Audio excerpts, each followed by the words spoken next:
If you are able to create a new business model where these services could be provided in combination with humans and AI working together, but would at a much more faster speed and a lower cost, that completely displaces or completely disrupts that particular industry. So Habib, would you like to introduce yourself? Hi, Boyuan. Hi, I'm Habib Baluwala. I'm the GM for AI and Data Foundations at One New Zealand. Habib, so what is your role in the AI transformation? Currently, I would say in my role, I'm focused on how do we build the right foundations in order for us to deliver AI services to our customers. So I'm looking after how do we build the AI platforms, how do we build the data platforms for tomorrow so that we can get those benefits to our customers. What are the biggest bottlenecks you see for any organization to adopt AI? There are 3-4 bottlenecks that we generally see. First one is the quality of data. Data quality, I would say, is generally has been a neglected subject in a lot of organizations. Second thing we also see is that the fast pace at which the technology is changing. As enterprises, everything is connected. One app is connected with another one and a third one and the fourth one. Making a choice right now and then realizing 2 months later that, there's another integration which has already been built and you don't really need this particular application anymore.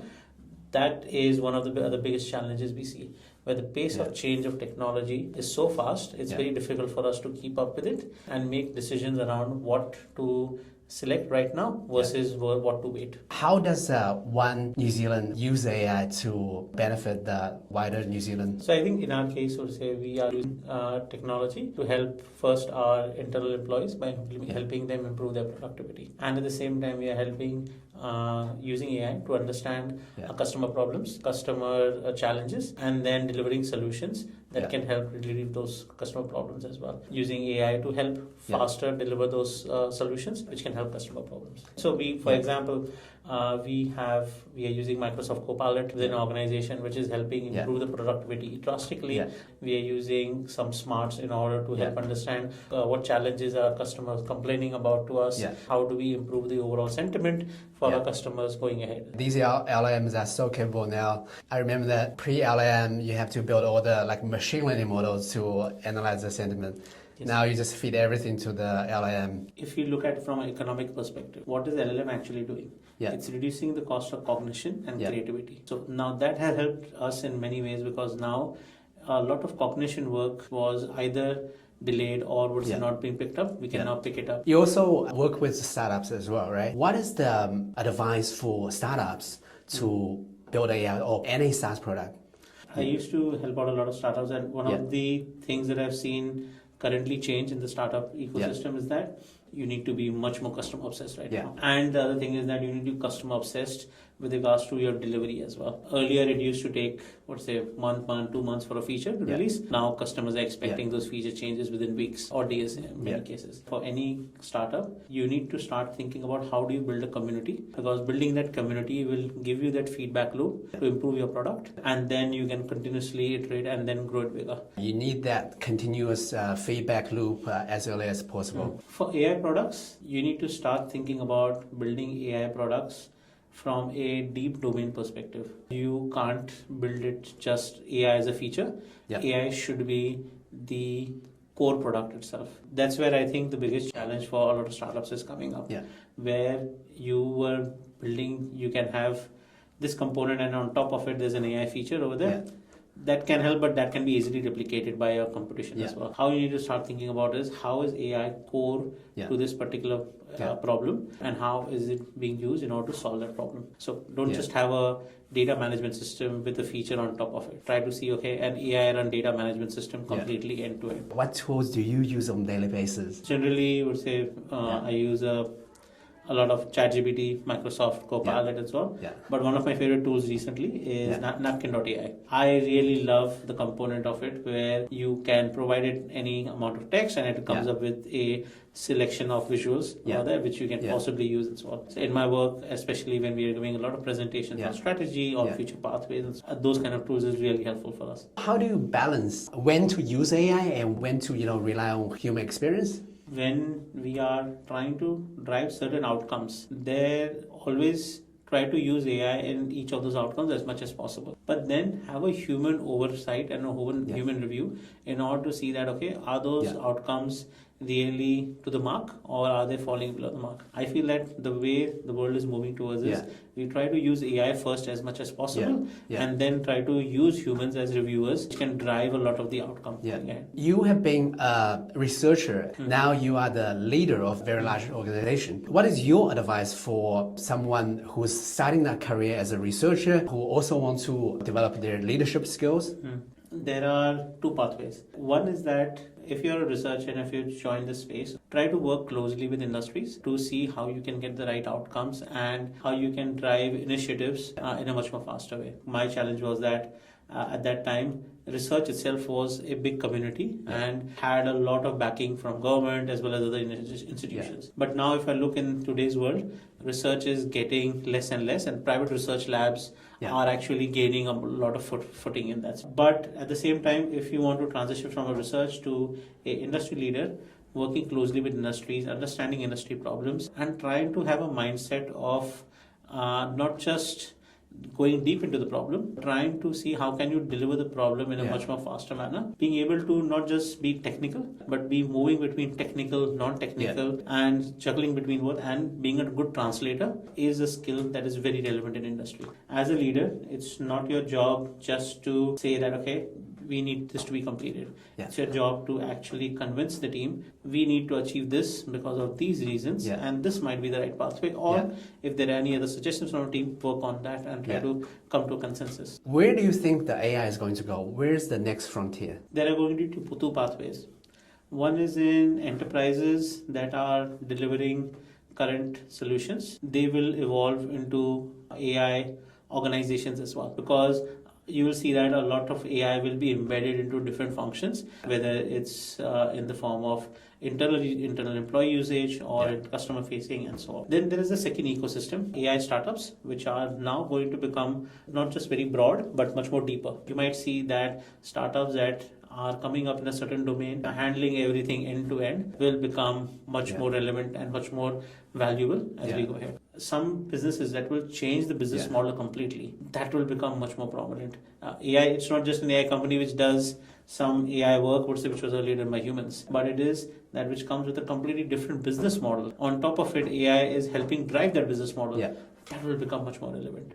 AI native companies as a startup versus the incumbent, adding a little bit AI, your bet is on the AI native companies. Now, if we look at any of the AI, any of the services industry, what is the service industry providing? It's providing cognition in certain fields and domains. If you are able to create a new business model where these services could be provided in combination with humans and AI working together, but what's at a much more faster speed and a lower cost, that completely displaces or completely disrupts that particular industry. And that's why those AI native industry companies for services would be a game changer and could easily disrupt the other industries that are there.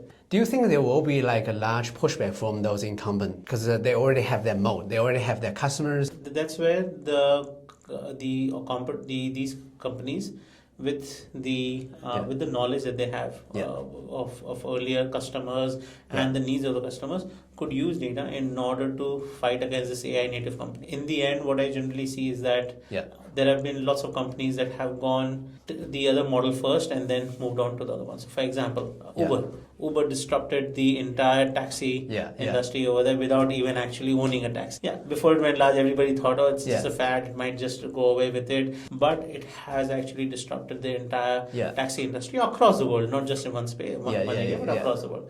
I see that, what does that Uber version look for the legal space? What does that Uber version look in the consulting space over there? And how can that lead to a huge scale disruption? Now, we have to realize that one of the biggest challenges is a lot of these services areas works actually on trust, where there's a trust between the customer and the service provider. How can a AI native organization help to build that trust in a much more easier way, in a much more demanding way? That's going to be the biggest challenge for that business model. Building trust takes a very long time and a lot of effort. A lot of confidence as well in that case. For example, for an Uber, as long as my Uber driver has a license, I wouldn't really care what to say, who that person is and so on. But if I'm trying to select my lawyer in that case, I would definitely try to see, okay, which legal cases have they worked on earlier? Do they understand my particular situation or not? Those are the things that some AI native companies haven't really cracked yet. It doesn't mean that they're not going to be able to crack it. Find some way in order to actually crack it and try to see, okay, how do we build that? There's also one question that who's going to take that responsibility, right? Whether it's AI or someone eventually take the responsibility. Yes. That's what I feel like, that a combination of AI and human business model for AI native companies could be that, where they are able to provide a combination of human and AI working together, but at a much more lower cost and a much more faster speed. Your article back in 2018, it's about negotiating bots. Actually, what happened was that idea came out of a academic conference that I had attended that year, and they had a challenge on how to negotiate a world peace during Second World War, that time, how to create bots and to negotiate world peace. But that challenge actually ignited lots of ideas that, okay, what does the future would look like? Now, we didn't have ChatGPT at that time, but we knew that, okay, the technology is moving in that direction where AI will be able to understand context, will be able to understand the intent, and then it will be able to combine both of them in order for an action and a kind of a conversation. A lot of companies have moved in that direction, and now I would say they're building bots to negotiate your procurement. An example is like Walmart. Walmart might have 1 million SKUs, which means 1 million different conversations they might have to have with each of the vendors. Now, you can have a huge team which does this day and night, or what you can have is AI doing most of the majority ones for you. My client is prepared to make an offer. We've received multiple bids. What are your terms? And then you are basically there just to sign the final one based on the review. And sometimes they might be able to do a much more better negotiation because of two reasons. One reason is that they don't have much emotion, so they are able to run continuously within that. So humans, there is always emotions involved. But the second thing is also that they also know that, okay, what is at risk and what is that not, and they try to balance the probabilities for each. A research team, they actually simulate both parties, like negotiating with the LLMs. So after a few iterations, then the LLM was able to come up a deal better for both parties. We can definitely use it for world peace. One of the things is that negotiation is not a zero-sum game. It's a game where both parties win something, and you have to just try and find what is that winning point for both of them. For me, the future is that, I think I need a new pen. How can you go out and find something on TradeMe or other platforms and then, tell me, negotiate the price for me. That's a win that we want from an agent going ahead. The website has an agent and then you have an agent. So it's basically agent to agent. Agent to agent conversation is definitely the future.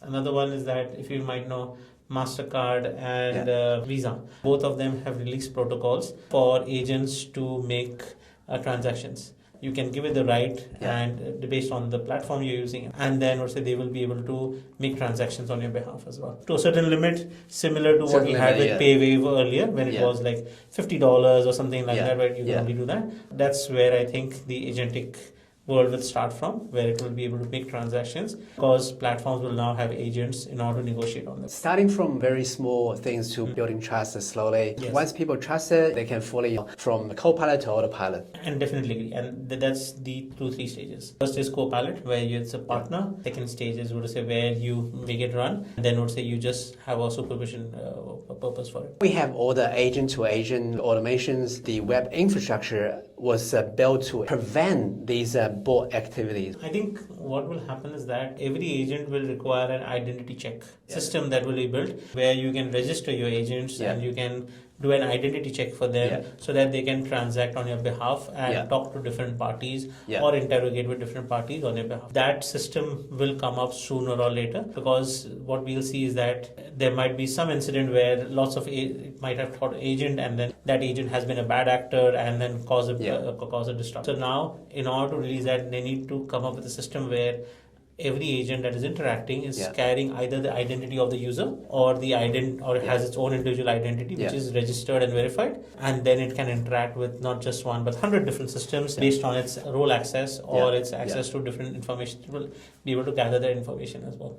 Yeah. Now what we might need is an agentic identity for ourselves so that it can do work on our behalf. As you said, the web infrastructure is ready for digital identity, whether we have Google, whether we have Yahoo and those logins that we have over there. But now we'll need to create an agentic one going ahead. Thank you, Bob. Really appreciate it. Thank you.